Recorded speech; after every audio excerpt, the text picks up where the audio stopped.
Hey everybody, welcome to another Ashes of Creation video from Crucible Gaming Network.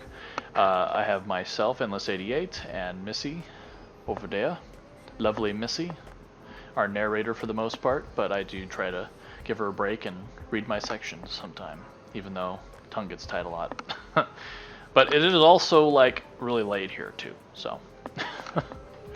So anyways, as you guys... help them out with big words. Exactly.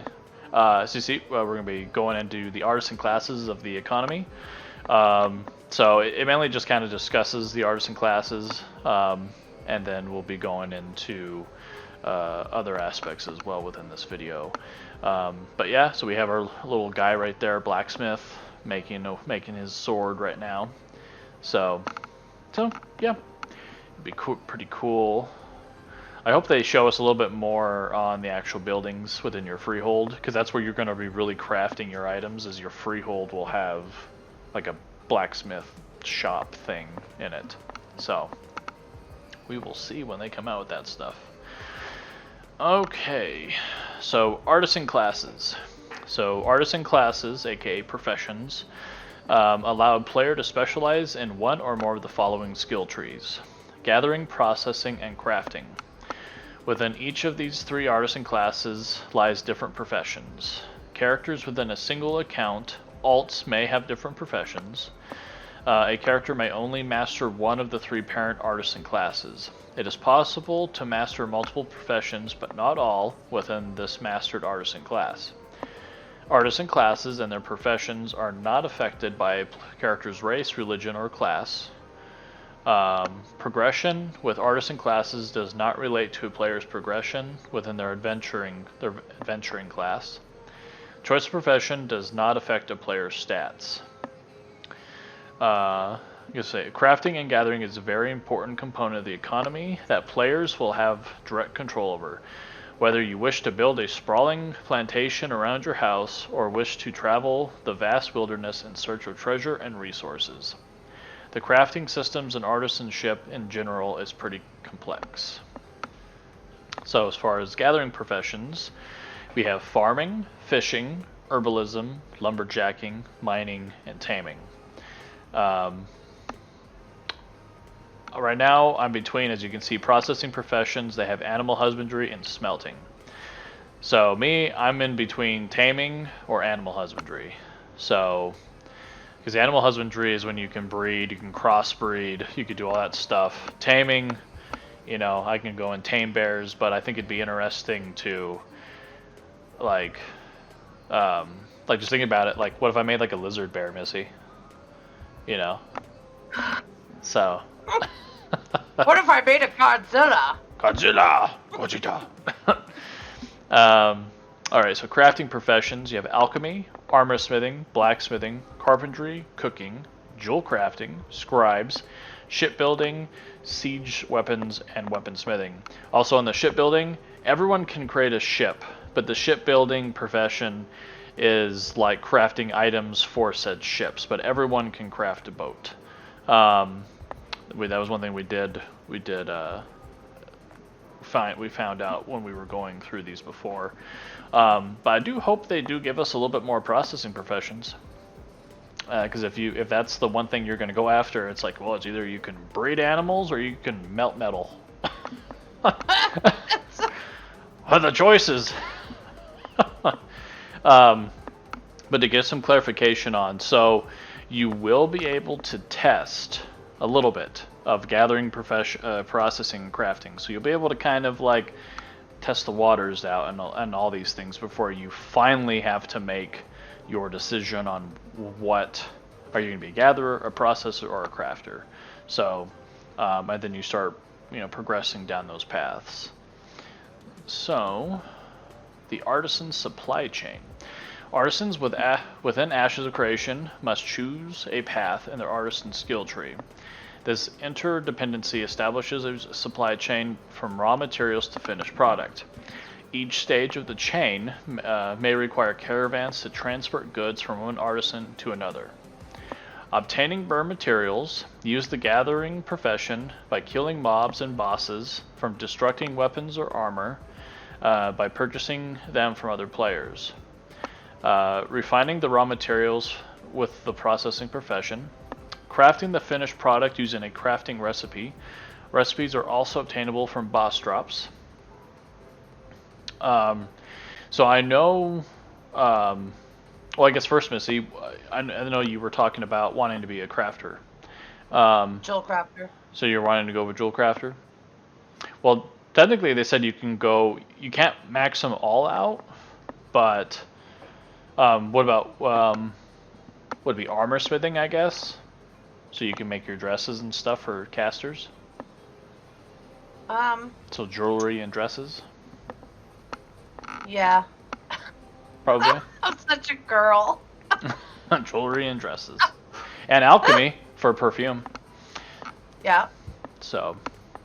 Alchemy and potions and stuff, but I'll probably stick with, how much I love jewel crafting. Exactly.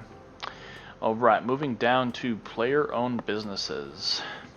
Our business owner system grants players a meaningful existence in the world and rewards them for their persistence, dedication, and survivability. So you have taverns. Taverns provide tiered services. Quests that might only be gathered from the player-owned taverns. So I wonder if that means that as a tavern owner, are they going to give you the ability to make your own quests? In a structured space, be like, like, I need 50 of this, alchemy substance, like raw material. Bring it to me, I'll give you 25 gold, And so you would pick up this quest from the player, and I don't really think that would be that hard, to be honest, because it would be fixed, right? So you'd be like, oh, I need this item, and I'll give you this much gold, or I'll give you this resource for this resource, and somebody can accept that, and then bring it back, and it's just they give, like, your gold comes out of your warehouse or whatever, and then you get the items deposited in your warehouse. I don't see that being. I think it's very doable. No. So. I know that quests. I don't know what the tavern master makes the quest, but I know that that's where you have to go to get your quest is at somebody's tavern. Yeah. Well, like I said, I think they could definitely do it that the tavern owner can make some quests within a reasonable scope, right? So. I'm gonna have me a pub. Exactly. Missy's pub. Yep. Let's see. So, meals that grant buffs for a period of time after a player leaves. Recipes that could potentially be sold to cooking professions that may only be obtained from a player-owned business in a certain area. So that's cool. So probably as a tavern owner, you would unlock a special ability to unlock recipes. So you buy them, and then it adds it to your tavern, and then other players could just actually go to your tavern and buy your recipe. So I could see that. It was pretty cool. The longer the tavern is in business, the more patrons served, the faster the tavern will level up. So the tavern itself will actually have a leveling tree. So that's pretty cool. Business chains. There's no reason why you couldn't license your name to somebody else who also has a freehold and who also has an inn and work together. So, yeah, you could have a Missy Bar Wendy's. 1 and a Missy Bar 2. Right? Wendy's. Wendy's. Everywhere. Don't mention Wendy's. That sounds good. I know. I'm sorry. All right. It's cruel of you. So, death and taxes. So, node taxes. Mayors and node governments allocate resources, taxes, and quests to help develop node defenses. So there's your quests. They allocate them, I guess, to the inns. Tax money only goes toward funding node development. Taxation rates scale based on when a player joined a node as a citizen. The goal is to exert financial pressure on node populations by making taxes increasingly expensive as nodes advance, rather than putting in place hard population caps. Parent nodes take a cut of all taxes from the housing and any services that occur within their ZOI. This tax doesn't necessarily impact the individual citizen because citizen tax levels are determined by their node, but the node's finances are affected by the taxation levied by its parent nodes. Housing taxes. When a node reaches stage 3, village, and a player-run government has formed, all player housing will pay taxes. A player's tax charge will be determined by the number of structures built on their plot. Castle taxes. Guild castles influence a castle region around them. A castle's region is 1/5 the game world. Castle regions, economic regions, and node ZOIs can overlap. A castle could have a metropolis beside it. Castle region boundaries are static. Guild castles impose a tax on all revenue for the nodes within its region.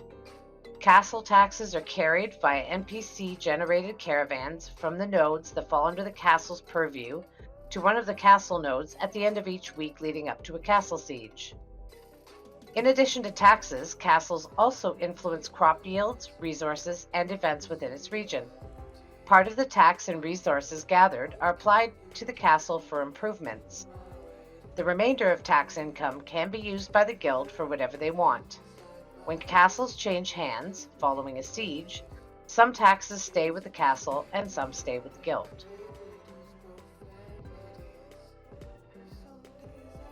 So item sinks.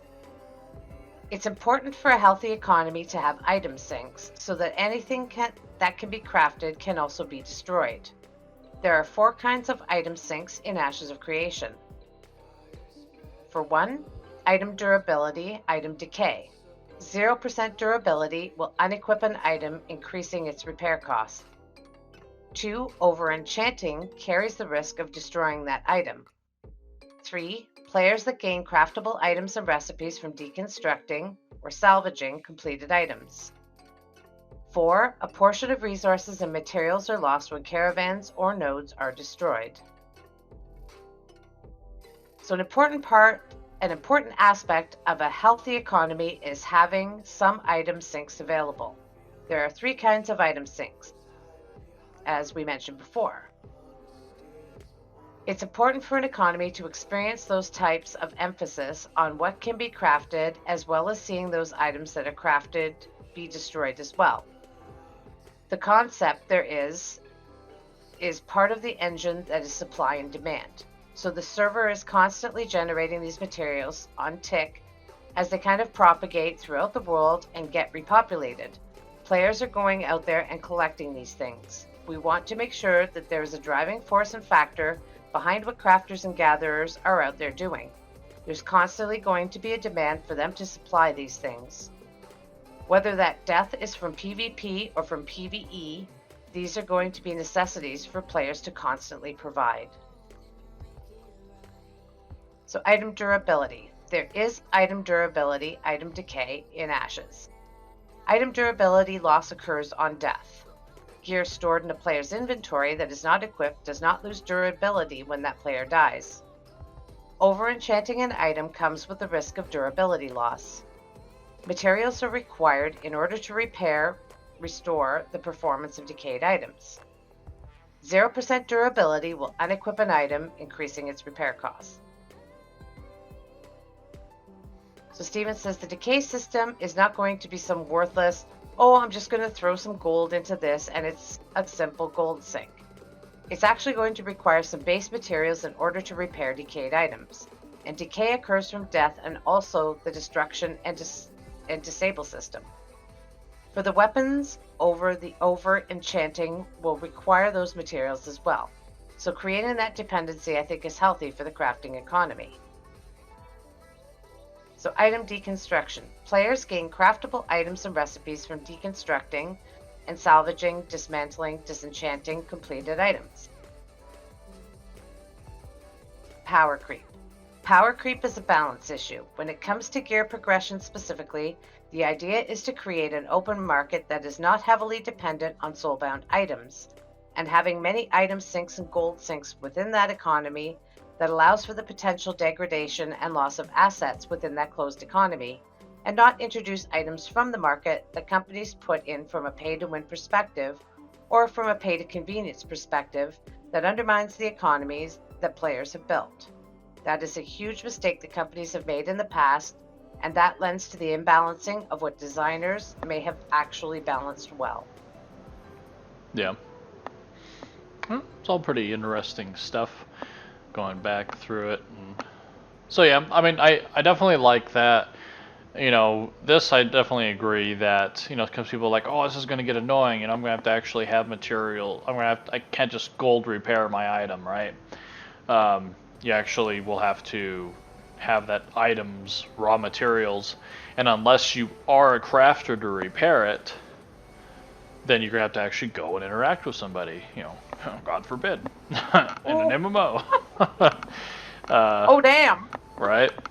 So I do like that because, I mean, what problem do you have in World of Warcraft, even Final Fantasy? Like, crafting is just, it's there, but it's not really useful. And they've been trying to figure out how to make it more useful. And it was just like, well, if we make sure that these items require this item, then, but at least in this, at the simplistic part of my stuff is worn down, you know, I need to repair it, I need those items. And so your things are going to be worn down over time, no matter what gear you're wearing, you know. So I mean, even when you're just enchanting, you know, like, so just the basic aspect of repairing your gear is enabling the professions to stay current and valuable throughout the whole game's life.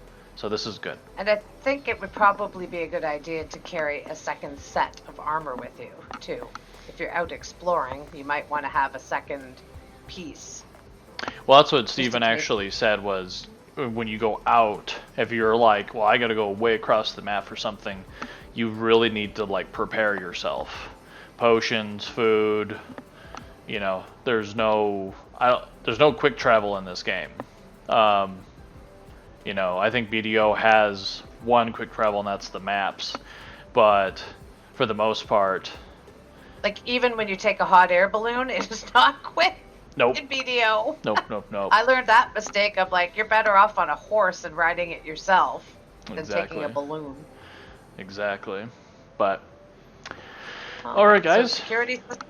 Nope. That's the next video, guys. I'm jumping the gun. She's jumping the gun, guys. So yes, jumping the gun. Next video, we'll be going into security systems, and then also world manager, trade agreements, share market, so on and so forth. So it should be our last video for the our last part of the economic Ashes of Creation video series that we're doing. So again, please, if you liked what you saw today and what you have been seeing from our channel, please press that subscribe button and press the little bell for notifications, and press that like button as well. As you know, YouTube has crazy algorithms, and so anything that you guys can show us, that's the best way to support us, is those little buttons. Also follow us on Twitter and Twitch. If you have a channel yourself, we will follow you back. We aren't going to be one of those, we're not following you, you know, you're too small kind of thing. So that's not who we are. We'll never be that way. That is a mission statement right there. So that's our hashtag. We always follow back. Exactly. So yeah, and so thanks for watching tonight.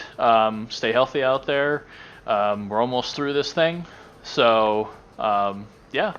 So CG and family, we will catch you next time for the last part of the economic Ashes Creation video series. So take it easy. So stay tuned for security systems. Exactly. We'll see you next time, guys.